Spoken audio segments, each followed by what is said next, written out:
പ്രാർത്ഥനയൊരുക്കുമ്പോൾ ഇന്ന് പകലിൽ ആരിലെ അഭിഷേകമുള്ള നിന്നെ യേശുവിന്റെ ഹൃദയത്തോട് യേശുവിന്റെ ഹൃദയ സ്പന്ദനം അറിയാമെങ്കിൽ നിന്നെ കൊല്ലാൻ പറ്റത്തില്ല.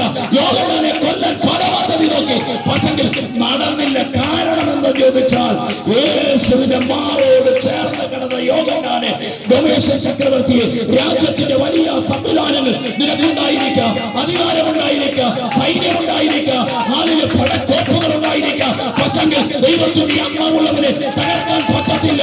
കാരണം ആ ദൈവത്തിന്റെ ആത്മാവിനെ ഉള്ളിൽ വസിക്കുക.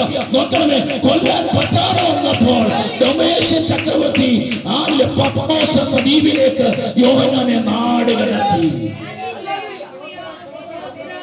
പത്മോസിന്റെ പ്രത്യേകത എന്തെന്ന് ചോദിച്ചാൽ അവിടെ ആരെങ്കിലും ചെന്ന് കഴിഞ്ഞാൽ പിന്നെ തിരിച്ചു വരത്തില്ല.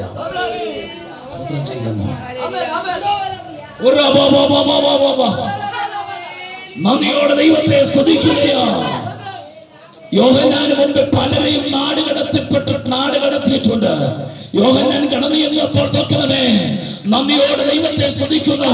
തനിക്ക് മുമ്പ് നാട് കടത്തപ്പെട്ടവരുടെ ശവശരീരങ്ങൾ ദുർഗന്ധം വമിക്കുന്ന അവസ്ഥയിൽ കിടക്കുമ്പോൾ ഭീതിജനകമായിരിക്കുന്ന അവസ്ഥയിൽ യോഹന്നാൻ ഭയപ്പെടുവാനിടയായി. നന്ദിയോടെ ദൈവത്തെ സ്തുതിക്കുന്നു. കർത്തൃ ദിവസത്തിൽ യോഹന്നാൻ ആത്മവിവശനായി. നോക്കണമേ, ആത്മവിവശനായപ്പോൾ തന്റെ പുറകിൽ ഒരു ശബ്ദം കേട്ടു, ഒരു നാദം കേട്ടു. നാദം കാണാൻ യോഹന്നാൻ തിരിഞ്ഞു നോക്കി. നാദം ഒരിക്കലും, ശബ്ദം ഒരിക്കലും കാണാൻ കഴിയത്തില്ല. എന്നാൽ ഇവിടെ എഴുതിയിരിക്കുന്നു, ഈ ശബ്ദത്തിന്റെ ഉടയവൻ യോഹന്നാനെ, നിനക്ക് മുമ്പാകെ പത്മോസിൽ ഞാൻ വന്നിട്ടുണ്ട്. നിന്നെ വിടുവിക്കുവാൻ, നിന്നെ സംരക്ഷിക്കുവാൻ, എഫെസസിലേക്ക് മടക്കിക്കൊണ്ടുപോകാൻ ഞാൻ വന്നിട്ടുണ്ട്. നോക്കണമേ, യോഹന്നാൻ തിരിഞ്ഞു നോക്കിയപ്പോൾ വലിയൊരു കാഴ്ച, ഇന്നു വരെ കണ്ടിട്ടില്ലാത്ത ഒരു അത്ഭുത കാഴ്ച യോഹന്നാൻ കാണുവാനിടയാൽ. എങ്ങനെയാണ്? 7 പൊൻനെല്ലറുടെ നടുവിൽ നിലയങ്കി ധരിച്ചവനായി, മാറത്ത് പങ്കച്ചടത്തിയവനായി, മനുഷ്യപുത്രനെ പോലെ ഒരുവനെ കണ്ടു. അവന്റെ തലയിൽ പന്നി പോലെ ഹിമത്തോളം വെള്ളയായ തലമുടിയുള്ളവനായി സ്തോത്രം ചെയ്യുന്നു.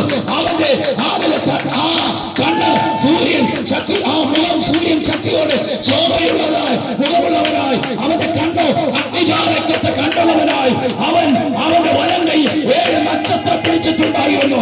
നോക്കണമേ, ഇന്നുവരെ കണ്ടിട്ടില്ലാത്ത യേശുവിന്റെ മാറോട് ചേർന്ന് കിടന്ന യോഹന്നാൻ ഇന്നുവരെ കണ്ടിട്ടില്ലാത്ത രൂപത്തിലും ഭാവത്തിലും തേജസ്കരിക്കപ്പെട്ടവനായി മഹത്വത്തിന്റെ കർത്താവ് യോഹന്നാനെ നിനക്ക് വെളിപ്പെട്ടെങ്കിൽ ഇരുവശങ്ങളിൽ നിനക്ക് ചിലത് വെളിപ്പെടാൻ പോകുക, സ്വർഗ്ഗത്തിനോട് സംസാരിക്കാൻ പോകുക. യേശു പറഞ്ഞു, ഞാൻ മരിച്ചവനായിരുന്നു, ഞാൻ എന്നേക്കും ജീവിച്ചിരിക്കുന്നു.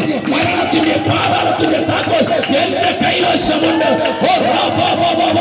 നിന്നെ ഭീതിപ്പെടുത്തുന്ന മരണദൂതന്മാർ ഇപ്പോഴും അവകാശം പറയാം, ഞാൻ നിന്നെ കൊന്നുകളയും, ഇല്ലാതാക്കും, നിന്നെ തകർത്ത് കളയുമെന്ന് വാദിക്കുമ്പോൾ ഇന്ന് പകരം പരിശുദ്ധാത്മ പറയുന്നു, മരണത്തിന്റെ അധികാരിയായ പിശാചിനെ തന്റെ മരണത്താൽ നീക്കി ജീവനെ എന്ന മരണഭീതിയായിരുന്നവരെയൊക്കെ വെടിവെച്ചെങ്കിൽ ഇന്ന് പകൽ യേശു മരണത്തിന്റെ പാതാളത്തിന്റെ താക്കോൽ വലം കയ്യിൽ പിടിച്ചവരായി. യോഹന്നാനെ, നീ ഭയപ്പെടുത്തോളത്തിൽ ഇറങ്ങി വന്നിരിക്കുക. യോഹന്നാന്റെ പേർ അവൻ കരം വെച്ചു. സ്തോത്രം ചെയ്യുന്നു. പറയാ, ഞാൻ മരിച്ചവരായിരുന്നു, ഇതാ എന്നേക്കും ജീവിച്ചിരിക്കുന്നു. മരണത്തിന്റെ പാതാളത്തിന്റെ താക്കോൽ പിശാചിന്റെ കയ്യിലല്ല കേട്ടോ, ഞാൻ അവന്റെ കയ്യിൽ നിന്ന് വാങ്ങിച്ചെടുത്തിരിക്കുന്നു. എന്റെ കയ്യിലാ.